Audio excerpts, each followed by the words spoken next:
5 footballers who got red card in the last game of their career. Penalty cards are most often used by the umpire or umpire to indicate that a player has committed an infraction.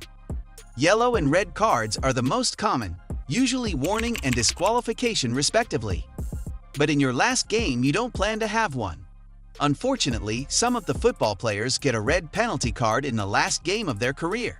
Want to know about it in detail? Well, stay tuned till the end. Hello everyone. Welcome back to the channel.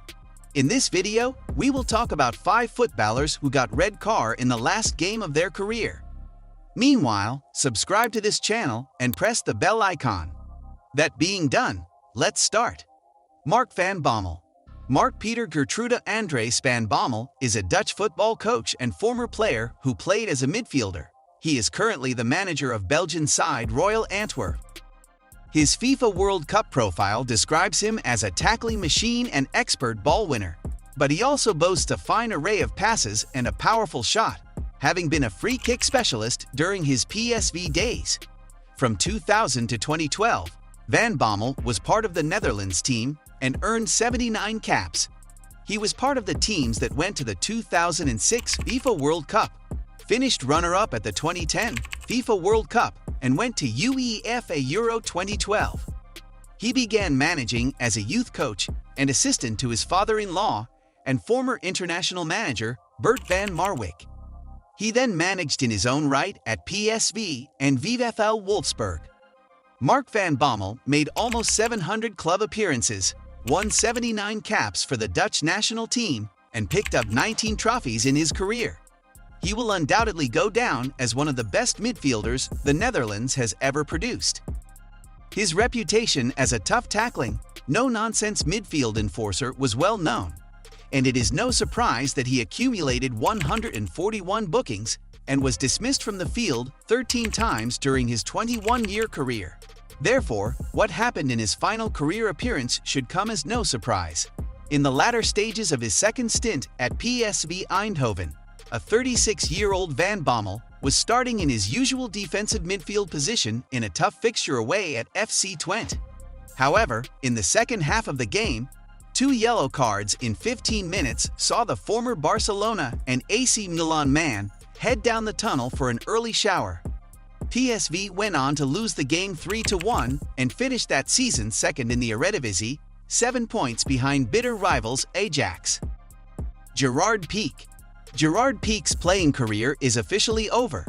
His professional career began when he replaced John O'Shea in October 2004 in a Manchester United League Cup victory over Crewe Alexandra. It ended on Osasuna after following the referee down the tunnel and complaining to him. He was a substitute and therefore didn't even make it onto the pitch.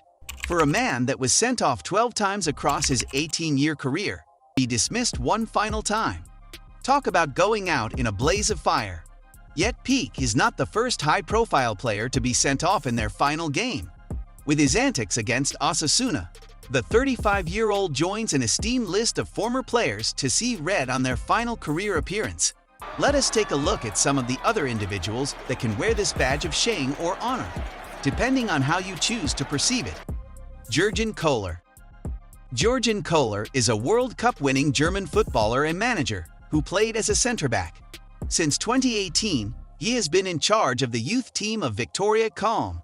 Regarded as one of the best defenders of his generation, Kohler was a complete and physically strong centre-back who was famed for his defensive perception, anticipation, quick reactions, and marking, as well as his tactical sense.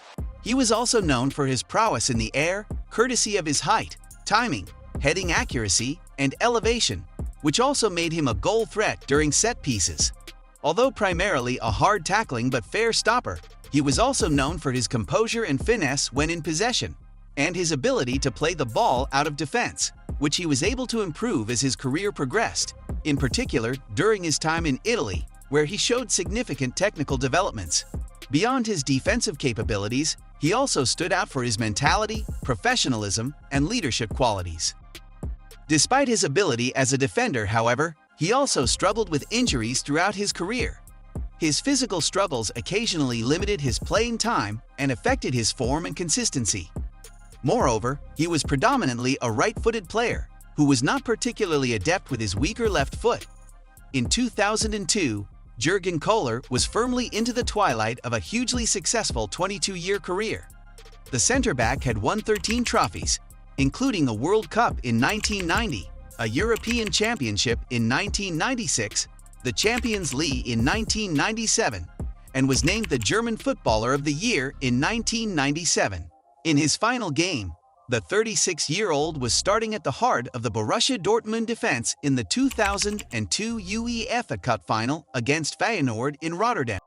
After 31 minutes, the German defender failed to control a back pass, and a young Robin van Persie immediately latched onto the mistake. With Van Persie bearing down on goal, Kohler made a rash challenge that wiped out the 18-year-old. The former Bayern Munich and Juventus defender was given his marching orders, and Feyenoord dispatched the resultant penalty before going on to win 3-2. Edgar Davids. The second swashbuckling Dutch midfielder on this list, Edgar Davids will go down as one of the best midfield enforcers in the history of the game. A quick, hard-working, tenacious team player, gifted with power and pace, as well as exceptional physical strength and stamina in spite of his diminutive stature. Davids was renowned for his dynamic and combative style of play, tight marking of opponents, and ability to break down opposition plays as a defensive midfielder. In addition to his ball-winning ability, as well as his physical and athletic attributes, Davids was also a highly talented and creative player who was known for his outstanding technique, vision, acceleration, close control, quick footwork, and ball juggling skills. His technical ability and prowess at street soccer and as a freestyle footballer earned him the nickname the Mayor of the Street in his youth. Davids was also a powerful striker of the ball, as well as being an accurate passer and crosser with his excellent left foot, which enabled him to create chances for teammates after winning back possession. Like Van Bommel, Davids' playing days spanned over 2 decades, and the Suriname-born Dutch international lined up for some of Europe's biggest clubs, including Barcelona, Juventus, Ajax, and both Milan clubs. During a trophy-laden career, he established a reputation for being a tenacious yet creative, pitbull-like player who regularly found himself receiving cautions from referees. And this could not have been truer than during his spell as player-manager of Barnet. In 2012, Davids came out of retirement for the 3rd time to accept a joint head coach role with the London club.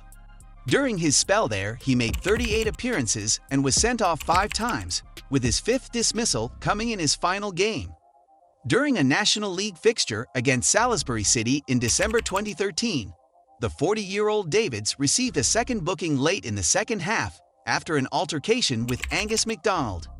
He retired, this time for good, in his post-match interview, claiming that referees were unfairly targeting him. Zinedine Zidane. Last but not least, Zizou. Comfortably the best player on this list, Zinedine Zidane is one of the best the game has ever seen and had a career that most footballers could only dream of. The Frenchman won everything there was to win club-wise, internationally, and individually. He was a footballer with a delicate touch and possessed a graceful elegance on the ball. However, he had a poor disciplinary record and was susceptible to provocation. His last game was the 2006 World Cup final against Italy in Berlin.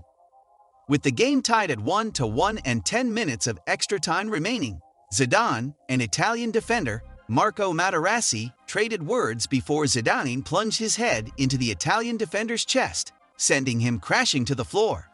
What Materazzi said to Zidane to make him react that way has been disputed over the years, but it resulted in the last act of Zidane's unforgettable playing career.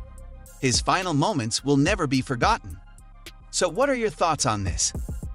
Let us know in the comments below. And that's all for the day, guys. If you found this video interesting, make sure to hit the like button. Also, subscribe to the channel and press the bell icon to never miss an update from us. Thank you for watching. We'll see you at the next one. Until then, peace.